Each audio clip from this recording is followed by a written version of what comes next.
Et donc voilà, ces histoires d'action, je suis à toi dans 30 secondes, c'est toujours des trucs, voilà, dès qu'on touche à l'argent, ah là là là là là, c'est un gros truc. Donc je me suis dit, tiens Christophe, n'allons pas loin, j'ai un spécialiste sous la main, il s'appelle Mathieu, le voilà, il est beau, il est gentil. Bonjour Mathieu, comment vas-tu? Salut Christophe, ça va très bien et toi? Ah super, super. Là dis donc, le confinement, toi t'es au top, là, on dirait un bureau de ministre, hein. Je me suis équipé juste avant, j'ai eu un peu de chance. Ah ok, super. Dis-moi, on a reçu plein de trucs là en breaking news, le boss qui nous a parlé des congés, il y a une décision, etc., etc. Mais je tenais vraiment à ce qu'on parle un petit peu des actions parce que tu as dû le voir sur le groupe. Déjà, présente-toi pour que les gens connaissent, mais aussi que tu nous parles un petit peu des actions, comment les récupérer, etc., etc. Eh bien, il n'y a pas de problème. Effectivement, j'ai vu aussi ça tomber sur les congés. À mon avis, ça va focaliser l'attention aujourd'hui. Ouais. Mathieu, j'appartiens à l'équipe de transfo du quotidien des salariés. Je suis chef de projet dans cette équipe depuis maintenant 8 mois. Mhm. Et Christophe, tu as déjà reçu pas mal de mes collègues, notamment des collègues sur lesquels je suis sur les mêmes projets. Isabelle sur les pompiers, Clément sur triptyque et amélioration continue, Thibaut sur l'arrondi sur salaire, Et voilà. Manao. Et Manao. Et Mano, bah, bien sûr, et Mano. Et j'ai reçu aussi la boss, Christelle, qui est venue Oui, la nous semaine insuffler dernière. du courage. Voilà. Donc toi, t'es le dernier, t'es le petit dernier de la bande, en tout cas pour aujourd'hui. Donc parler des actions, comme je disais, on a vu encore passer l'autre jour un post où quelqu'un disait comment je fais pour récupérer mes actions, etc. C'est vrai que c'est un domaine dans lequel nous, forcément, on est un petit peu néophyte, hein. Donc toi, tu as des bonnes connaissances là-dessus. On va dire j'ai des connaissances. Je suis loin d'être un spécialiste comme tu l'as indiqué, mais je passe des ordres depuis maintenant une dizaine d'années, Ah un ouais, peu plus, 12 ans. Donc j'ai l'habitude de passer quelques ordres en bourse. d'accord. Et, Donc, et j'ai lu effectivement aussi les questions, tu m'as tagué sur certaines, et peut-être pour ceux qui débutent et qui ont reçu des actions 61 sur le compte de la BNP, ça hmm. serait bien peut-être d'avoir quelques rudiments pour comprendre quoi en faire. Ok, bah écoute, je te laisse expliquer. J'ai mis à l'image là le petit doc que je tiens à la disposition de tous ceux qui voudront, hein. Je le mettrai sous forme PDF en dessous. Et voilà, si tu peux nous en dire deux, trois mots. Bon, j'ai reçu des actions, mais moi je veux le pognon, par exemple. Comment je fais? Mais je pense que c'est le cas de tous ceux qui ont fait le choix de les avoir sur le compte de la BNP. D'autres peut-être plus long-termistes ont fait le choix de les avoir sur le PEG. Alors du coup, je vais m'adresser sur ceux qui peuvent agir dessus et du coup ceux qui les ont reçus à la BNP. Et j'en profite, si mon intervention est trop courte ou j'espère qu'elle ne sera pas trop compliquée, si elle l'est, je répondrai aux commentaires qui seront sur la matinale ou sur le post que tu feras pour compléter peut-être certains propos. Tout à fait. Ce que je voulais vous montrer, c'est trois ordres simples qui vont vous permettre d'agir sur vos 61 actions et notamment de les vendre. Parce que c'est bien ça dont il s'agit. En fait, vous les avez reçus à la BNP et vous avez trois choix, à mon avis. Soit les vendre tout de suite, soit les vendre une fois qu'un prix sera atteint, ou alors les vendre avant qu'elles descendent trop.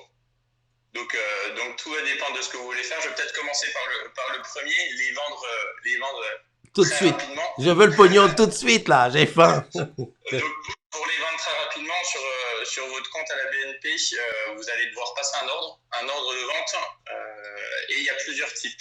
Le premier que je peux vous montrer, c'est l'ordre au marché. C'est celui qui s'exécutera quelques secondes après que vous ayez passé votre ordre. Donc par exemple là, vous allez sélectionner 61 actions.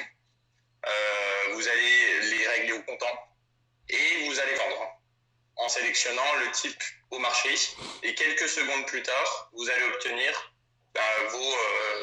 votre argent. Vous n'aurez plus d'actions. Sachant que vous n'êtes pas obligé de vendre 61 actions en même temps.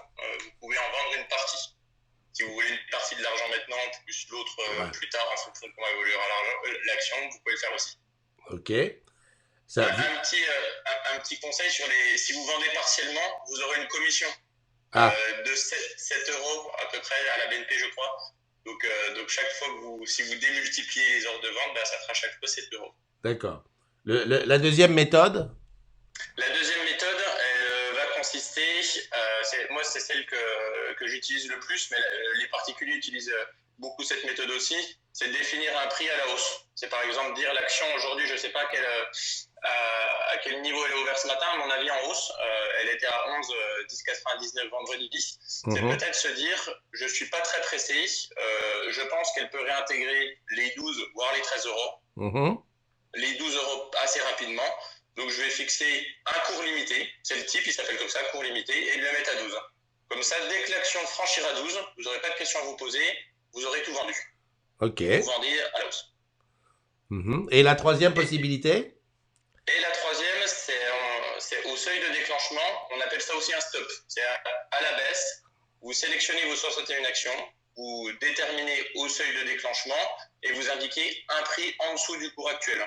Par exemple, si vous ne voulez absolument pas toucher moins de 10 euros pour vos 61 actions, ce qui fait 610 euros moins les commissions, moins les prélèvements, vous indiquez 10 euros et chaque fois que l'action ira en dessous des 10 euros, vos 61 actions seront vendues. Vous n'aurez pas besoin d'occuper non plus. Cours limité et à seuil de déclenchement, vous fixez, quoi que vous fassiez, ça passera si c'est franchi. D'accord. Est-ce qu'il y a une possibilité de dire, de cumuler les deux? Parce que... non. Ah non, d'accord. Parce qu'imaginons... Non, tu peux pas borner tes ordres. En tout cas, ça ne sera pas possible sur ce que vous avez à la BNP. Tu peux vendre 30 actions à la hausse et en avoir 31 à la baisse, mais tes 61 actions, tu peux pas avoir un ordre en haut et un ordre en bas. D'accord. Bon, bah écoute, ouais, j'ai compris l'histoire des ordres. Et lorsque je vends, là, aujourd'hui, si je vends mes 61 actions, est-ce que j'ai des frais dessus? Oui, tu auras une commission que prendra la BNP, voilà, qui normalement va entre 6 et 10 euros. Je connais pas trop les pratiques de la BNP, mais moi, par exemple, je suis au Crédit Agricole et c'est ce qu'ils prennent sur ce type d'opération précise. 6 euros, quel que soit le nombre d'actions que je vends. Là, dans ce cas-là, à 61 actions, oui, ça sera aux alentours de ça, 5-6 euros. Ok. Maintenant, une autre question. Bon, je suppose. Si vous avez des questions, hein, les garçons, n'hésitez pas. Écrivez les questions, sinon ça sera dans le post. Je regarde, il y a Eric qui est arrivé. Salut Eric, comment tu vas? Imaginons, là, je la sens bien, je suis confiné, je dépense pas de pognon, la paye, elle est encore là. Enfin bon, bref, tu sais tout ce qui se passe quand on est confiné. Je me dis, tiens, j'ai 10 000 euros qui traînent dans un coin, je veux les investir, je veux acheter. Je veux pas 61, je veux plus. Comment je fais? Écoute, j'ai du mal, moi personnellement, et beaucoup d'analystes et de spécialistes ont du mal à savoir si à l'heure actuelle on a atteint un point bas en bourse. Je pense qu'être particulier et n'avoir jamais joué en bourse et se lancer maintenant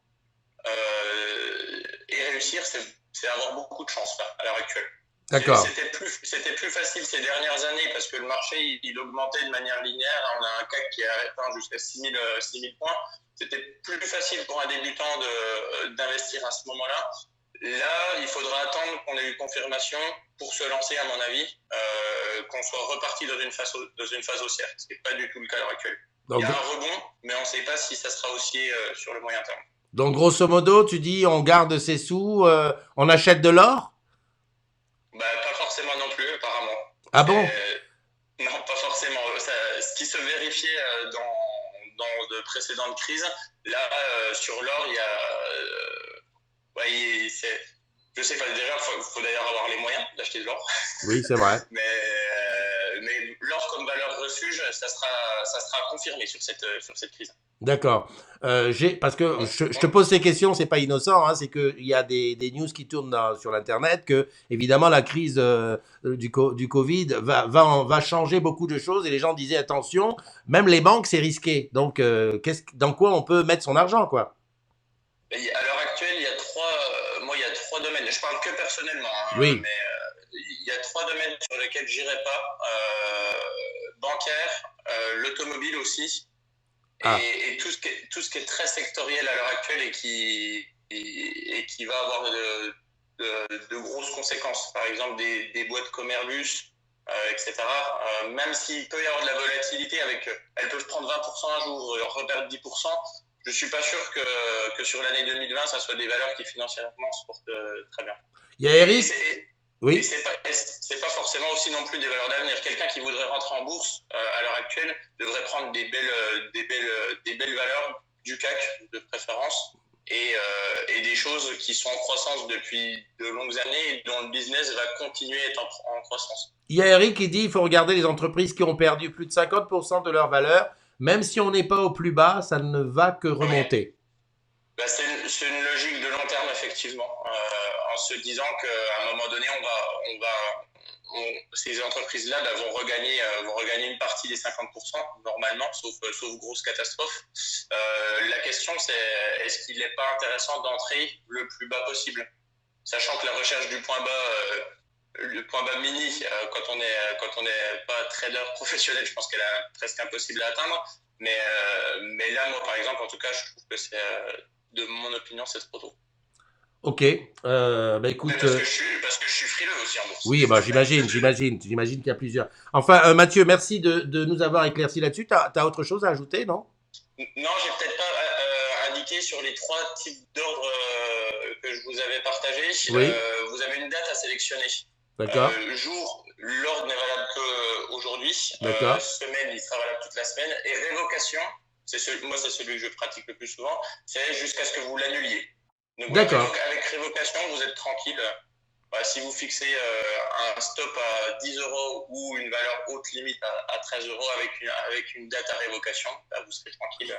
Ouais, juste avant de te quitter, nos actions, là, les 61 actions, à quel prix, le prix de quelle date va être pris en compte?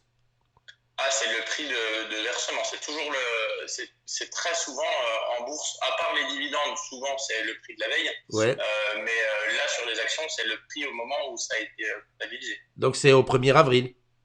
C'est ça. D'accord. Ok. Bah écoute, je te remercie Mathieu. En tout cas, je sais qu'on a un expert désormais, donc. Loin d'être un expert. J'ai un métier qui me prend pas mal de temps. Je te remercie, je te souhaite une bonne journée. À très bientôt Mathieu. Bye bye. Ciao Christophe. Bye.